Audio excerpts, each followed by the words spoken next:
गरमाईचं जेवण काय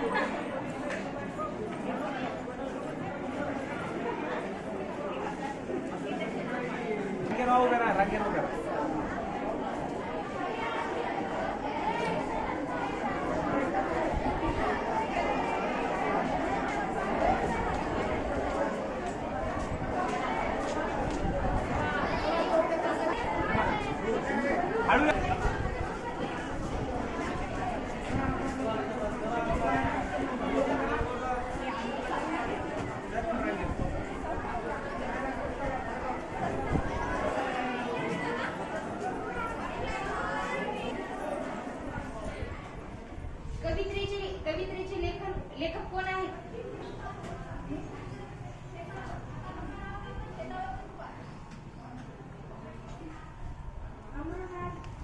दोन पिंजरा सोडी सोन्याचा पिंजरा डॉक्टर साहब अपनी कार में नहीं गए. अब डॉक्टर साहब के पती त्यांना निघून टाकलेलं असतं. पृथ्वीला इतकं की त्यांच्याकडे पाहण्याची सुद्धा हिंमत होत नाही. पृथ्वी काम करून परिस्थिती सुधारतात म्हणजे काम करून स्वतःचं पोट भरतात.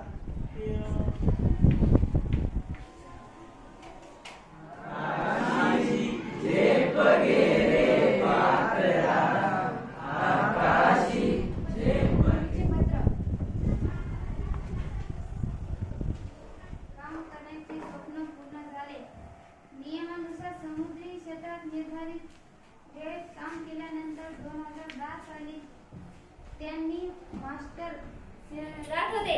इतिहास लेखासाठी आग्रहाने कोणता मत मांडला होता?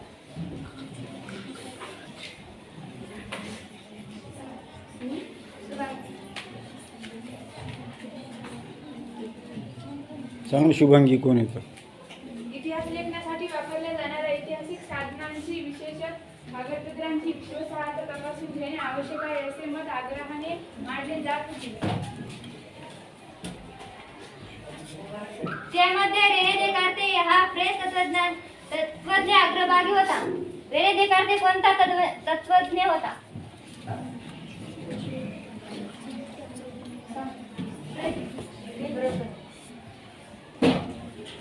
त्याने लिहिलेल्या डिस्कोर्स ऑन द मेथड या ग्रंथातील एक नियम शास्त्रशुद्ध संशोधनाच्या दृष्टीने फारच महत्त्वाचा मानला जातो. एखादी गोष्ट सत्य आहे असे निश्चयरित्या प्रस्थापित होत नाही तोपर्यंत ती तरी काठी आली नसती. तसेच स्मारकांमध्ये समाधी, कबर, वीरगळ तर इमारतींमध्ये राजवाडे, मंत्री निवास, राणीवास, सामान्य जनतेची घरे यांचा समावेश होत असतो. यावरून आपल्याला त्या कालखंडाचा बोध होतो. वास्तुकलेची प्रगती समजते. त्या काळातील आर्थिक स्थिती, कलेचा दर्जा, बांधकामाची संस्कृती होती. ती संस्कृती या आपल्या शहरापेक्षा तर सुधारित आहे. आता या संस्कृतीमध्ये म्हणजे सांडपाण्याची व्यवस्था योग्य प्रकारे होती. डबल इतर सर्व काही म्हणजे व्यवस्था योग्य प्रकारे होते. तर मग आपल्या आताची शहर कशी येतं, आपल्या शहराची बरोबर सांडपाण्याची सुद्धा व्यवस्था होत नाही. कचऱ्याची व्यवस्था निर्माण आता झाली असणं, कचऱ्याची व्यवस्था निर्माण झाली आता तर तिची विल्हेवाट योग्य प्रकारे लागली. पण सांडपाण्याची व्यवस्था म्हणजे तिचं हे निर्बंध लागलेच नाही तिच्यावर. तर आता मला एक उदाहरण आठवलं तर आपल्या हिंगोली शहराचं उदाहरण घेऊ. हिंगोली शहराला जातानाच ते सर्व हिंगोली शहराचं पाणी ते आपल्या त्या कळ्यातून नदीत सोडलं जाते. म्हणजे तिथं एक प्रकारचं जलप्रदूषण व्हायला. तर हे आपण प्राचीन काळामध्ये हडप्पा संस्कृतीचा अभ्यास केल्यावर आपल्याला असं जाणून यायचं की तिथं अशा प्रकारचं काही हे नव्हतं. म्हणजे बरोबर योग्य अशी विल्हेवाट होती सगळ्या गोष्टीची. तर एक आपल्याला याच्यातून असं म्हणजे एक शिकायला भेटते की आपल्याला ह्या ज्या भूतकाळात झालेल्या गोष्टी येतात त्याचा आपल्याला याच्यातून असं शिकायला भेटते की या गोष्टीतून आपण काहीतरी अशी नजरिया बदलते, इसका मतलब दृष्टिकोन बदलते.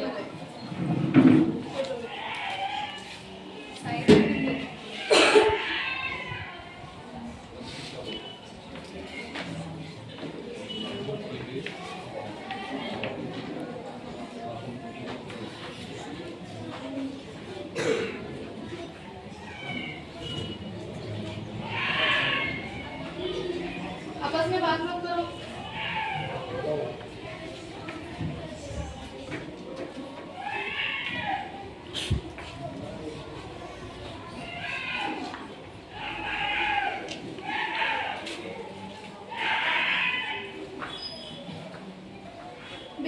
कम समझदार जानवर नहीं। अब ये बिल्ली कम समझदार जानवर नहीं, बहुत होशियार है। जो शेर के काबू में नहीं आई वो हमसे कैसे मात खा जाती। अब लेखक ने क्या कहा, ये बिल्ली कौन होती है? शेर की मौसी।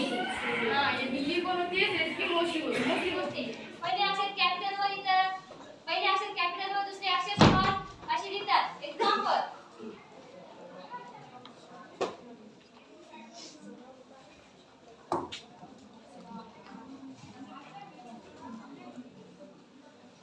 What is mean by chemical hydrogen symbol. काय आहे तिथे हातवरी करा.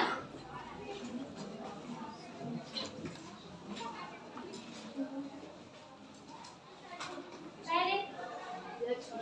Very good, sit down.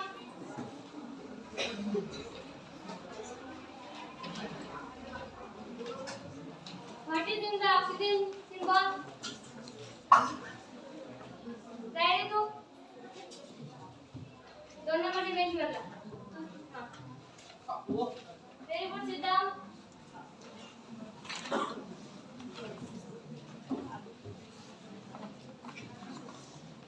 Nitrogen symbol. Very good, sit down. इतिहास आपल्याला आहोत. आधुनिक काळात इतिहास साधने प्राचीन व माध्यमिक साधनापेक्षा वेगळी आहे. याच्यात लिखित साधने तसेच भौतिक साधने, मौखिक साधने आणि श्राव्य साधने हे आपल्या साधनेचे आहेत. इतिहास अभ्यास काळात आपण प्रादेशिक, राज्यस्तरीय, राष्ट्रीय आणि आंतरराष्ट्रीय पातळीवर साधनांची दखल घ्यावी लागते. या साधना पद्धतीने आपण इतिहास निर्माण करता येते. मध्ये एक साधना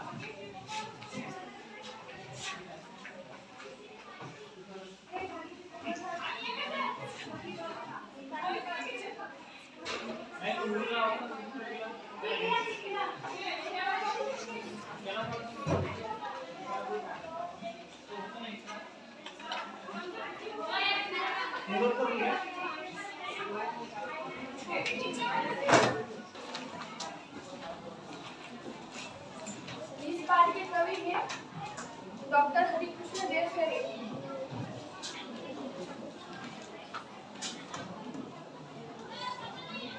उनके प्रतिष्ठान बाल साहित्य का थे. उनकी बाल रचनाएं परंपरा का अभिनिवेश करती बच्चों की जिज्ञासा को उभारने वाली तथा उनकी कल्पनाओं में नूतन रंग भरने वाली है.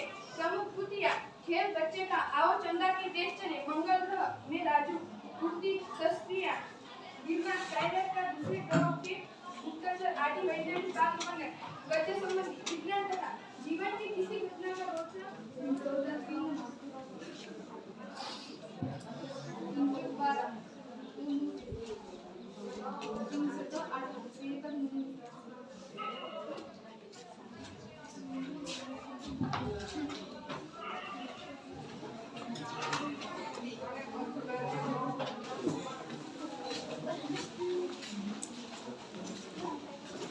तर आपण कुठं चाललो?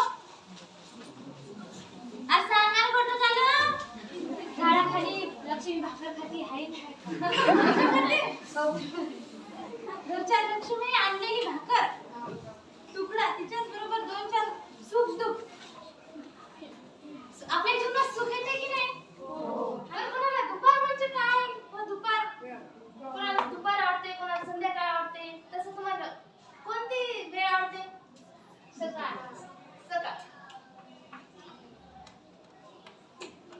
त्या प्रकारे सूर्याच्या तेजाने तेजाळून जाते सगळा आसमंत. माझ्याकडे डोळे वटारून पाहिले तर ते डोळे गाळून टाकले. असं त्या सूर्याचे रौद्र रूप आहे का? सूर्याकडे न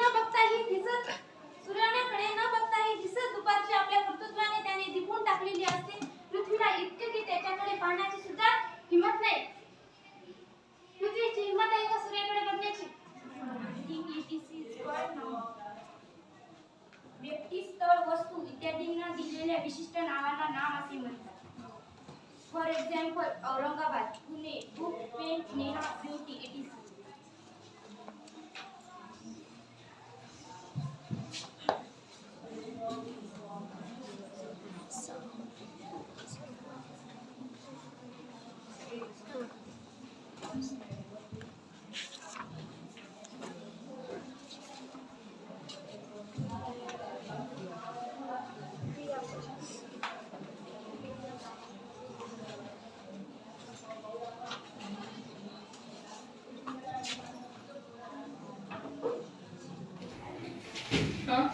बस खाली.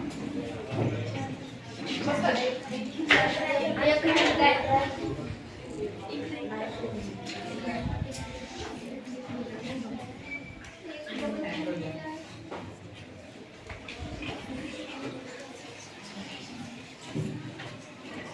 या सांगा. पुढचं. सोपंच आहे ना. असं आसपासच्या सांगू नका तिला. डबल.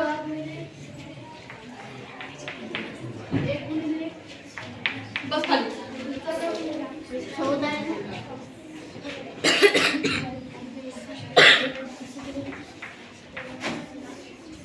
बस खाली. तू सांग बरं. ठीक.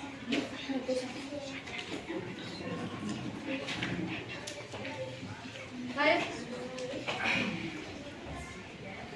मी सांग. 27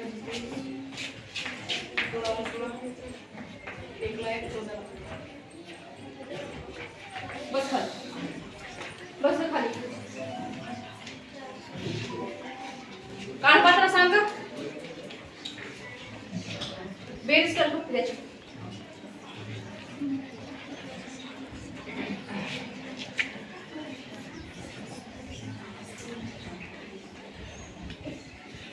त्या फक्त माहिती तेच थोडी हप्ता राबरच.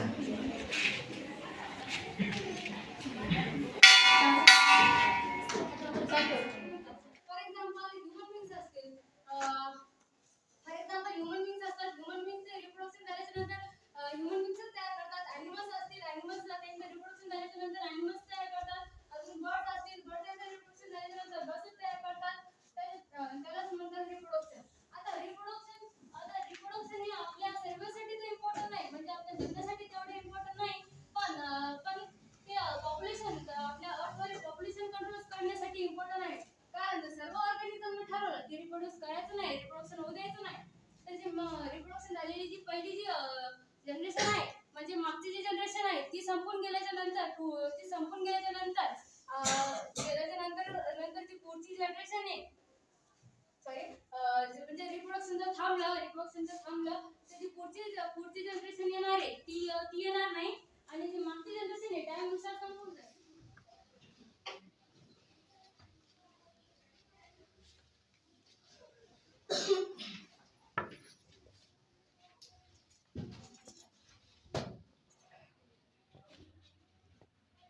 तर आपण आता फिजिकल क्वांटिटी हे शिकणार आहोत.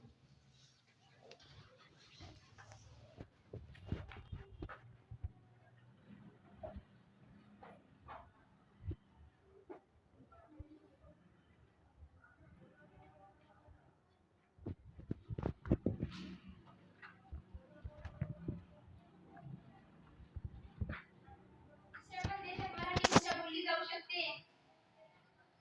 माझी मराठी भाषा माझ्या आई समान असते. सर्वजण माझी मराठी भाषा माझ्या आईप्रमाणे समजतात. माझी मराठी भाषा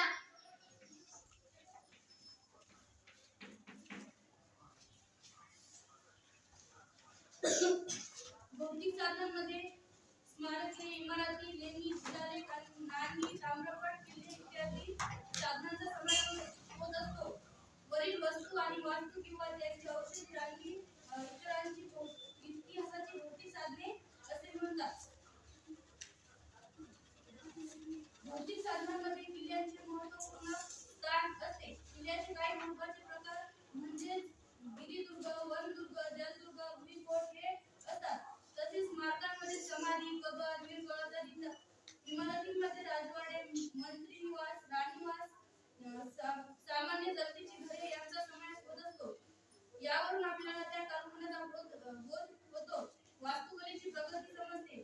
त्या काळातील आर्थिक स्थिती, कलेचा दर्जा, बांधकामाची शैली, लोकांचे राहणीमान इत्यादींची माहिती मिळते. भौतिक साधनांमध्ये किल्ल्याचे महत्त्वपूर्ण स्थान असते. किल्ल्याचे काही महत्त्वाचे प्रकार म्हणजे गिरिदुर्ग, वनदुर्ग, जलदुर्ग, भुईकोट हे असतात. तसेच स्मारकांमध्ये समाधी, कबर वीरगळ तर इमारतींमध्ये राजवाडे मंत्री निवास राणी वसा सामान्य जनतेची घरे यांचा समावेश होत असतो.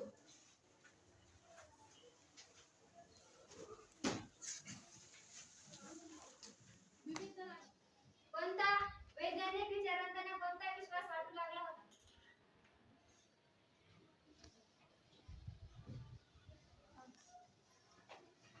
वैज्ञानिक पद्धतीचा उपयोग करून सामाजिक आणि ऐतिहासिक वस्तूंची अभ्यास करता येणे शक्य आहे असा विश्वास विचारवंतांना वाटू लागला. पुढील काळात युरोप अमेरिकेमध्ये इतिहास आणि इतिहास लेखन या विषयासंबंधित खूप विचारवंत झाले. इतिहास लेखनामध्ये यावर्षी आपणास स्वतंत्रोत्तर कालखंडातील भारताचा इतिहास अभ्यासायचा आहे. आता आपल्याला स्वतंत्रोत्तर कालखंडातील भारताचा इतिहासाचा अभ्यास आपल्याला अभ्यासायचा आहे. आधुनिक काळातील इतिहासाची साधने प्राचीन व मध्ययुगीन साधनांपेक्षा वेगळी आहेत. लिखित साधने म्हणजे लिहिलेली, भौतिक साधने मौखिक साधने, दृश्यश्राव्य म्हणजे डोळ्याने दिसणारा आणि कानाने ऐकणारा. झिरो असला तर काय व्हायला लागलं 0 into x बरोबर आहे ना. हे 0 याची किंमत काय घेतली आपण 0 घेतली तर काय लागलं 0 गुणिले x म्हणजे हे पदच काढायला लागलं. 0 into 1 काय होईल 0. स्लीप बेबी स्लीप, झोप बाळा झोप, and I will give thee a sheep. जर तू झोपलास तर तुला एक कोकरू देईन.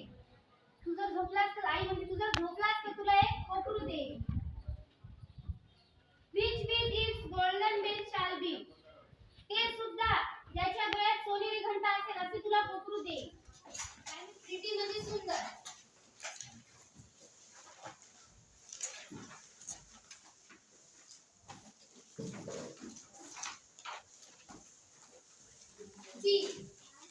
दी म्हणजे कवितेत आहे बघा. From which fall pretty dreams on thee. दी म्हणजे तुला, तुझ्यावर, तुला किंवा तुझ्यावर.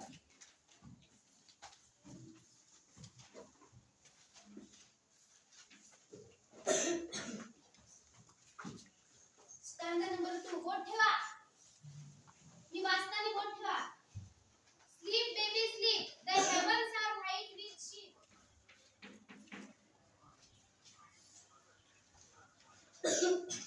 भौतिक साधनांमध्ये स्मारके इमारती लेणी शिलालेख नाणी ताम्रपट किल्ले इत्यादी साधनांचा समावेश होत असतो.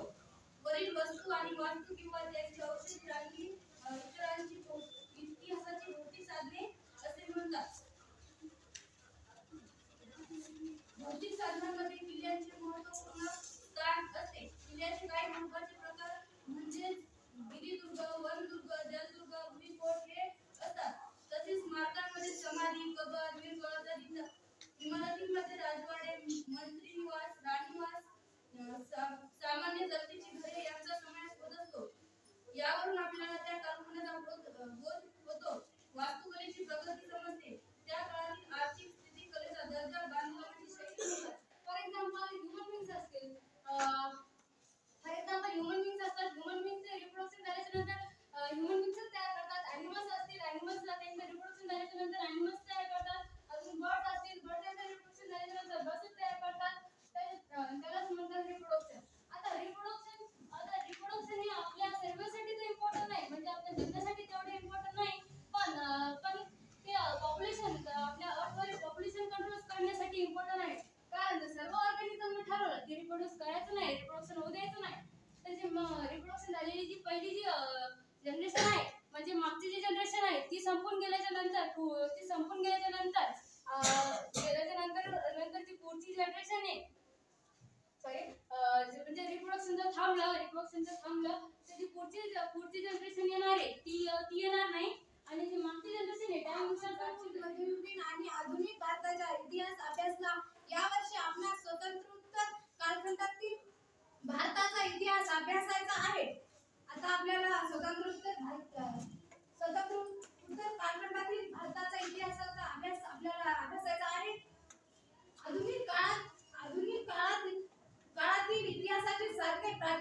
मध्ययुगीन साधनापेक्षा वेगळी आहेत. लिखित साधने भौतिक साधने म्हणजे लिहिलेली भौतिक साधने मौखिक साधने दृक श्राव्य म्हणजे डोळ्याने दिसणारा आणि कानाने ऐकू येणार.